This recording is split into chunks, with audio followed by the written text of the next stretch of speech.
Welcome to another episode of Sanford Says. This is Lisa Holder, Communications Officer.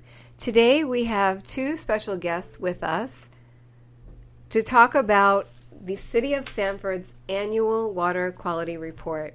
Mack McKinley is the City of Sanford's water resources engineer, and Bill Marcous is the utility services manager. Bill's been with the city for almost 30 years. And Mack, how long have you been with Sanford? Around 5 years now. Well, welcome, gentlemen.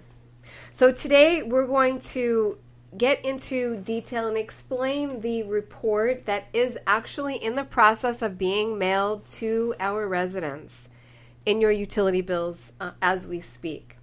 So it can be quite technical at times by nature. It's regulated that we do send this information out, but we wanted to take this opportunity to ask Mack and Bill to come on the podcast and break down some of these technical terms so that it's more easier to understand.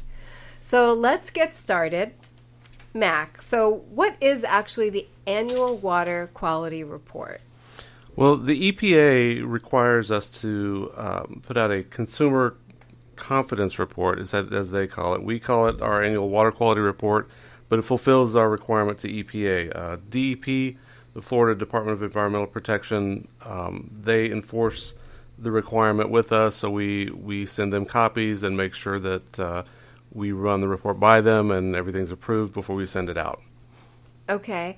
And so we are mailing that out, but also there's a link that can be accessible to in the water quality report that we would like people to go to. Yeah. This is on our website, number one. Yes. Okay.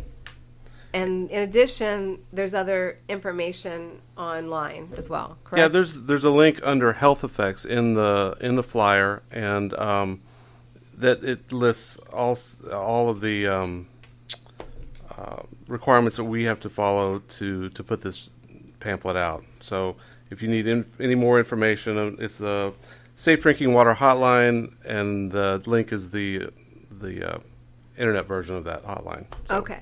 So in a nutshell, this report is designed to inform you, the consumer, about the water quality and services the City of Sanford delivers to you each and every day. Our constant goal is to provide you with a safe and dependable supply of drinking water, and we want you to understand the efforts we make to continually improve the water treatment process and protect our water resources. So we're committed to ensuring the quality of your water. So do we supply the information to other utilities that we're interconnected with? Yes, as well? we have interconnections with the City of Lake Mary and Seminole County, and some smaller utilities use our water exclusively for their supplies. So all of these test results that we compile, we have to supply those to those event customers. Some of them are customers, some don't necessarily need our water, but it's available if in an emergency. Okay. And this report comes out each year, same time? Yes, around the same time every year we compile all the data from our previous year's testing and update it and send it out. Okay. And so, like I said, we wanted to share with our listeners some information that is included in the report, but in such a way where it's more perhaps understandable. So that's why we're taking the opportunity to do this on the podcast. So how often does the city test the water, and what is it that we all do for this test? Well, we test the water continuously. The water leaving the plant is constantly monitored. There are sites out in the distribution system that our water plant operators go out and sample, I believe, 70 different locations every month. And so some things are monthly, some things are daily and continuously monitored. Other things are quarterly monitored or sampled. Some are annually. And you'll notice on the table some of the results on this year's pamphlet show 2017 as the test date. There are constituents that we only have to sample every 2 or 3 years. So this is all basically dictated to us from the Florida Department of Environmental Protection on what constituents we have to test and what frequency. So that okay. Yeah. And so the city tests for other contaminants that are not listed, and we only list the ones that are detectable in the water supply? Right. Anything that you see in this water quality report are things that we did see a result for. If there's a huge long list of things that we do sample for that aren't listed here, but those resulted in a 0 or a non-detect. So we only have to show the ones that we did detect and show that they're within a range. Safe range. Okay, so you're talking about the UCMR. Is that the Unregulated Contaminant Monitoring Rule? That's a different thing. Okay. The UCMR is something that the EPA puts out every few years. It's not set in stone how many years between. We have to do it this year, and they send us a list of contaminants that are not regulated by them or by FDEP. So we sample all these and provide the results to them, and it helps them make a decision as to what contaminants they want to regulate in the future. And you're talking about the Florida Department of Environmental Protection? Yes. Well, yeah, and they have it. They receive it, and EPA also receives it. And EPA, they make their own regulations as well. Environmental Protection Agency. Yes, yes, and FDEP has to follow the EPA's guidelines, which but is the federal guidelines. Yes, and our state agency has to follow those, but they can be more stringent if they want to. Okay. And so UCMR stands for Unregulated Contaminant Monitoring Rule. Right. Okay. And so as far as the table is concerned, when either you have received this or you will be receiving it, there is a table in this 2019 Annual Water Quality Report. And if you didn't take chemistry in high school, will you be able to understand it? And if not, then you're here, Mack and Bill, to kind of highlight some things that maybe people should be aware of. Well, in general, I think. Or what do you want? Yeah, I think I would suggest if you want to understand it to first read the definitions. There's a whole section with definitions of the acronyms that are in the table. Okay. And that will help you when you go through the table, and you can refer back to the definitions. Can you give us an example of an acronym that's there and maybe a definition of something? Sure. We'll look at bromate, which is under the Stage 1 disinfection byproduct parameters. Which means what? So Stage 1 disinfection. These disinfection byproducts, or DBPs as we refer to them, they are contaminants that are a result of disinfection, either by ozone or by chlorine. We have to disinfect the water. We have to maintain a residual disinfectant all the way through the lines to the last person on the line. So we have to disinfect, but it doesn't come without risks of DBPs, which can be cancer-causing. So we have to maintain a level of these DBPs below a certain level. So you said DBPs, yes, which is called disinfection byproduct. Yeah, on the list it says D/DBPs, but we refer to them as DBPs. So for bromate, the days of sampling, we sampled that monthly, and it lists the full year for dates of sampling. We have no violation. That's the no in the second column. The level detected is 0.4, and that would be the highest level that we detected. The next column is range of results. We had from 0 to 3.9.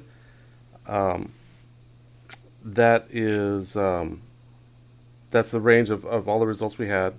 Mm-hmm. And the MCLG is a goal level, which on most of these things are the same as the MCL, which is the maximum contaminant level. And so we want to always stay below 10. We had results between 0 and 3.9, so we were good on that all year. And at the last column, it describes what I just said. It's a byproduct of drinking water disinfection. Okay. They all are similar to that. So if you follow along, if you can understand one, you can sort of understand all of them. There are different levels. Like if you look at bromate, it says ppb after it, and that means parts per billion. Okay. So it's a very small amount of that is dangerous. So it's measured in parts per billion. Chlorine is slightly less dangerous. So it's Okay. parts per million. So Interesting. Okay.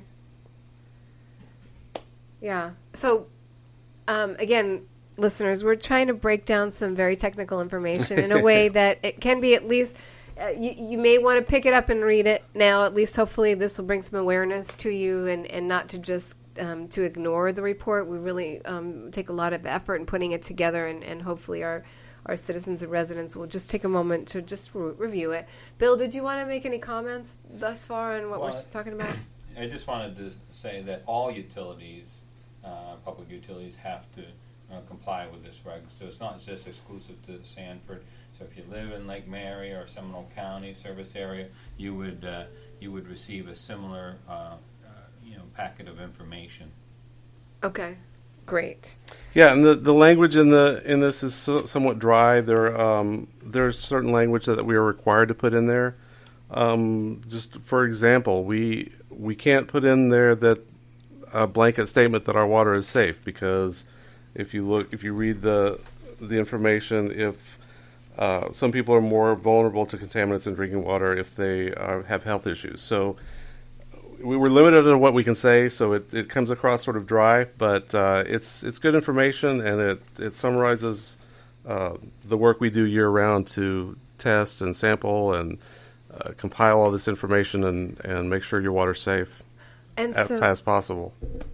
And so who samples the water? City staff or private lab? I know you touched on that briefly, but can you speak to that? The water plant operators, the licensed operators will go out and sample, like I said, the 70 sites in the system for microbiological contaminants. Say they do some of the samples within the plant too, but we also have a water quality specialist, an engineer on our staff who her entire job at 40 hours a week is sampling and compiling this data. So she does an excellent job for us. And her name is? Shayla Guevara. And if you call in with a water quality question that customer service can't answer, they will forward it to her, and she can help you out. And what number would that be? For customer service? It's 407-688-5100, and ask for water quality. All right. And so how many treatment plants does the city of Sanford have? We have two water treatment plants. One has the traditional treatment of aeration and chlorination, and the newer one that we have uses ozone and carbon filtration at that plant. And where are they located? Some people may pass it every day and not realize that, correct? Some of the plants? Our main water plant is located on Mayfair Golf Course, and the auxiliary or water plant number 2 is at the corner of Airport Boulevard and 1792. Now, when that plant was reconstructed, didn't we win an award for that at the time, or a recognition for the type of plant or its new ozone type of technology detecting? It was a few years back. Well, right? it's a state-of-the-art water treatment, and we did win best tasting water. Maybe that's what it was. And that water was collected from that plant. And last year, we in the statewide, or actually region-wide, we had the best tasting water. So right. So you go to your faucet, turn it on, take a drink, enjoy Sanford's water. Yeah. I like to say also, a lot of times because we have so much water in Florida, Central Florida, people think that they get the water from surface water, but we get our water from wells. We have 4 well fields in and around Sanford, and so it's the same aquifer that a lot of bottled water companies use, Zephyr Hills and that kind of thing. So we have a very protected source. So we have a good source of water to begin with. So we don't have to treat the water as much here in Central Florida as they might in either other parts of Florida or other parts of the country. All right.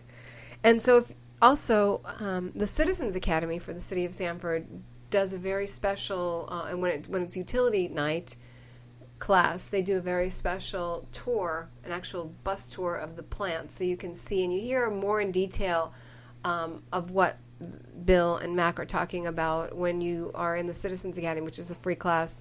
Just a little plug there. It starts in September 11th. We're still accepting applications. But if you're interested in listening to what we're talking about today, the Citizens Academy Utility Department has one class night where they actually take you to the water plants, and you can learn more in depth about this kind of involved topic and subject. So I thought I'd mention that.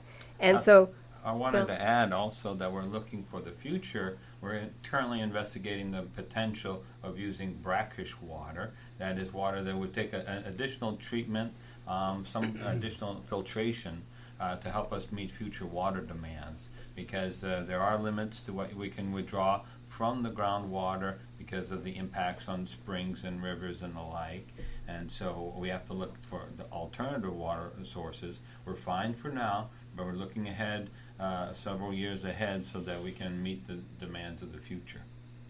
All right. So is there anything else that you'd like to add about this report, or just in general regarding the water report? Now, we're talking about this. It's timely because it's being, like I said, it'll be either you've received it already in your utility bills or you're about to receive it. So, and it's also available on the city website. So we wanted to kind of break down some things more so for you. Anything else that you wanted to share? Just that we're here if you have any questions, not only on the particular water quality report, but if you have a water quality question throughout the year, as we indicated before, you call us at 407-688-5100, and we can direct you to our professional staff to help answer the questions you might have impacting you at the time. All right. Mack, any last words? No, I think I just I am happy with what we're putting out, and the water is